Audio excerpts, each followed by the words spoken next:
Hey, here's a hot news flash. Jacob Stallings is the best defensive catcher in all of Major League Baseball. And no, we didn't need anybody else to validate that. Good morning to you. Good Monday morning. I'm Dejan Kovacevic of DK Pittsburgh Sports, and this is Daily Shot of Pirates. It comes your way bright and early every weekday if you're into football and or hockey. I also offer up daily shots of Steelers and Penguins right where you found this. The Rawlings Gold Glove for catcher in the National League went to the only player who could have conceivably won it. That being Stallings ahead of Yadi Molina and whoever. It doesn't matter.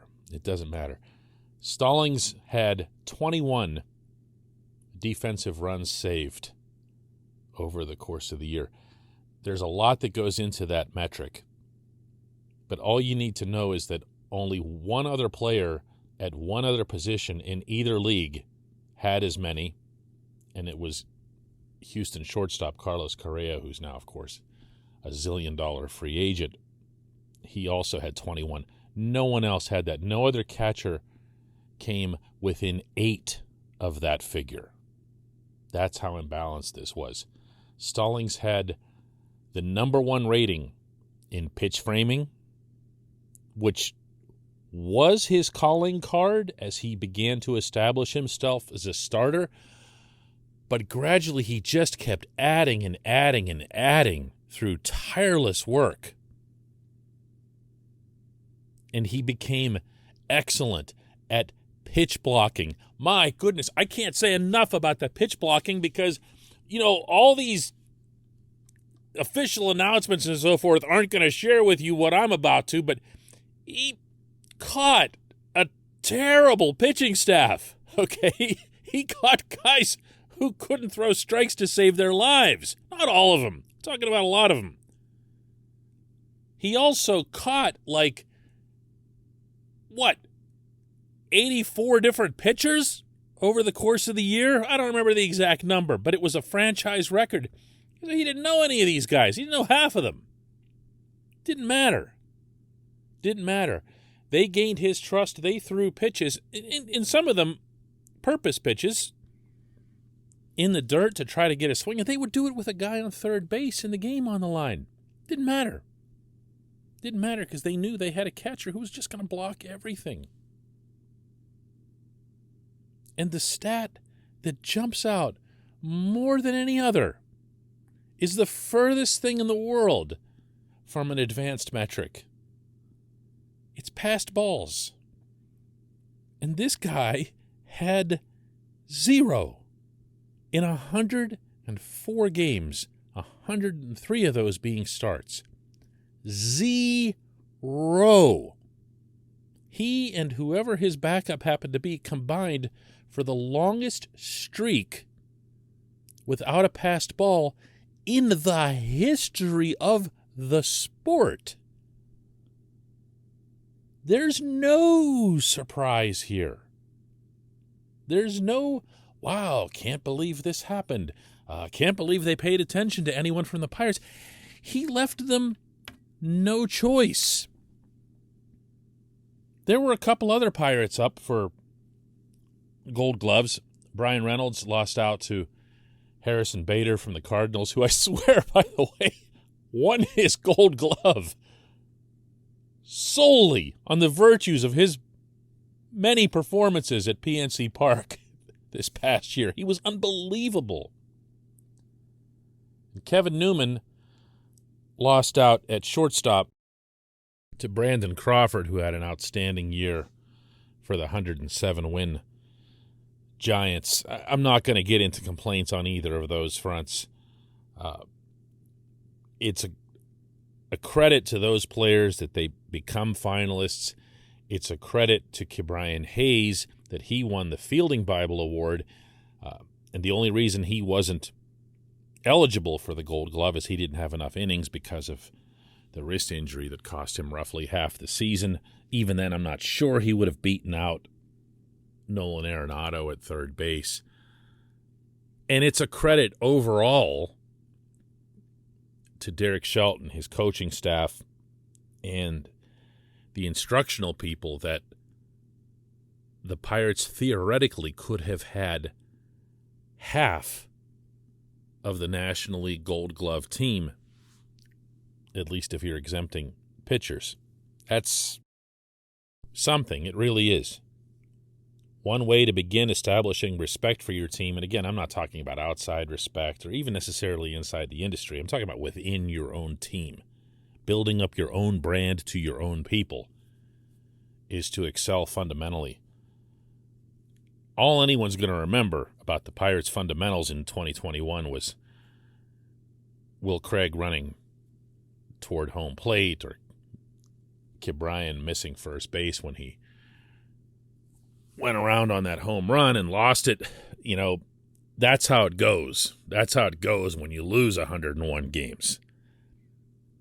But the facts, the data, and now an award support that this team overall has gotten a lot better in this critical area that ideally can become systematic and be passed along to prospects as they work their way up the system, that it's not just about individuals. It's not just about Stallings and the incredible work this individual puts in that has to be seen to believed, but especially in spring training.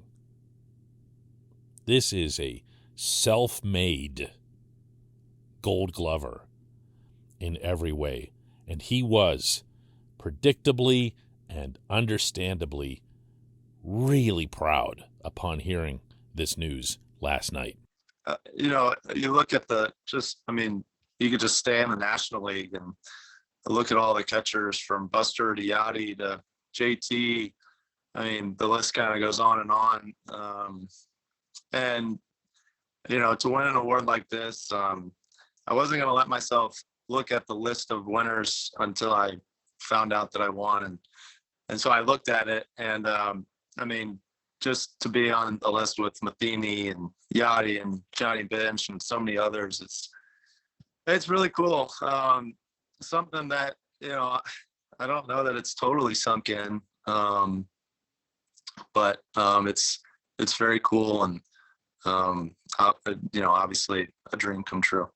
And I didn't even get into the way he handles pitching staffs, which is funny because anyone who's around him will attest that he spends most of his time on that, and not nearly as much on his own defense or his own hitting, which also, by the way, got a lot better this year, and not just in dramatic clutch situations, although it probably seemed like that. This is a terrific baseball player. He's going to be 32 years old entering the 2022 season. That would theoretically not make you part of any sort of big-time, long-term build. But I have maintained, and I will continue to maintain, that Stallings should be a part of it. The Pirates already retain his rights for the next 3 years. So you can get out of your head any idea, they should extend him, they should do this, they should do that, they should show that they whatever. They've got him for 3 more years until he's age 35. This player can be part of that wave, because when you're bringing these pitchers up through the system and you get them to Pittsburgh, you can derail their entire process by giving them catchers who can't catch, catchers who can't call games. Stallings can do all of that. Stallings is the son of an NCAA Division I coach. Kevin Stallings, who was here at Pitt for a while, did not have a great stay in Pittsburgh, to say the least, but the genetics are meaningful in this sense. Stallings is a teacher. He's constantly teaching people. But his best pupil, and something for which he deserves as much or more credit than anybody associated with the Pirates over the past year, his best pupil was himself. When we come back, just one question.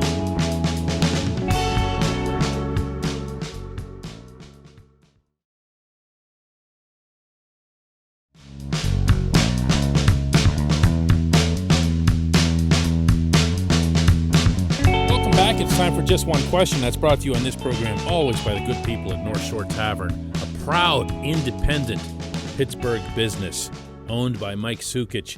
And I point this out because there is a difference. There is a difference between the chains and taking care of those who are right here in our community. Mike built Mike's Beer Bar right there on Federal Street across from PNC Park. And right next to it, he added North Shore Tavern. These are excellent, proud businesses, both of them, with an outstanding menu. You hear bar and tavern and you don't think of great food. Trust me, give them a chance and they will prove that concept incorrect. North Shore Tavern is home of Steak on a Stone. It's home to some of the city's prettiest Pirates memorabilia. That's actually the word that I wanted to use there. The place is beautiful, the way it's decorated with stuff from front to back. Check out North Shore Tavern, and when you go there, be sure to tell them that we sent you there from DKPS. Our J1Q comes from Eric Cupp, who asks, so with the assumption that the other infield regulars will be Colin Moran, Kevin Newman, and Ke'Bryan Hayes, what does second base look like? Michael Chavis and Hoy Park keeping it warm for Tucupita Marcano, a free agent? Well, Eric, I'm not so sure that it's either of those solutions. I mean, Chavis could hit his way into a starting job if he were to go completely loco in Bradenton. I don't know that that's forthcoming. With Chavis being able to play multiple positions and with the fact that it's taken him as long as it has to get to the majors, there'd be some doubt, I would imagine, no matter what he does in grapefruit ball before anointing him starter. I could see him being more in a utility/super utility type of role. Park, he has to somehow prove that he's not 4A. And that won't be easy because he was outstanding in AAA. He got the call to Pittsburgh after being acquired from the Yankees and started off really well, and then not much at all. So whatever it was that vexed him down the stretch has to be solved before you can be thinking about him starting. Here's what you didn't mention. You didn't mention Cole Tucker, who would probably be retained after the finish that he had. I don't care if that sounds superficial. You know, emotion is part of decision-making, and it should be. I think they're going to find a way to keep Tucker.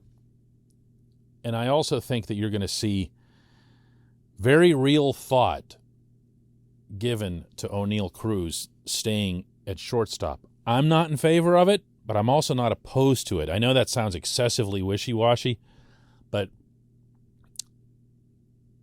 I think that Cruz could be given the right to prove that he should stay at short because he would be so valuable in the sense of being that level of a bat at that position where you're not expecting to get that much offense. That's a heck of a luxury for a team to have. But he's got to show that he can play the position, and almost as important, but not quite, you got to get offense from your corner outfield spots. So let's say Cruz stays at short. Kevin Newman can go to second, or Newman can duke it out with Chavis or Park or whoever else. Newman is, as we saw this year, and I think all of baseball got to appreciate, an outstanding, reliable defensive shortstop. Not the world's greatest range, but better than the range that he used to have. He still has to be able to hit. He has to hit to stay on the field. He can't have another 2021. So there are a lot of options. I think it's fluid, not just at second base, but also at short. You know, you could even make an argument that first base is somewhat fluid. You know, what if Yoshi Tsutsugo does come back? I'm just throwing it out there. Just throwing it out there. It's not automatic. The only automatic in the infield is Hayes. I mean, unless you want to count catcher. That guy's pretty good, too. I appreciate the question. I appreciate everybody listening to Daily Shot of Pirates. Let's do it again tomorrow.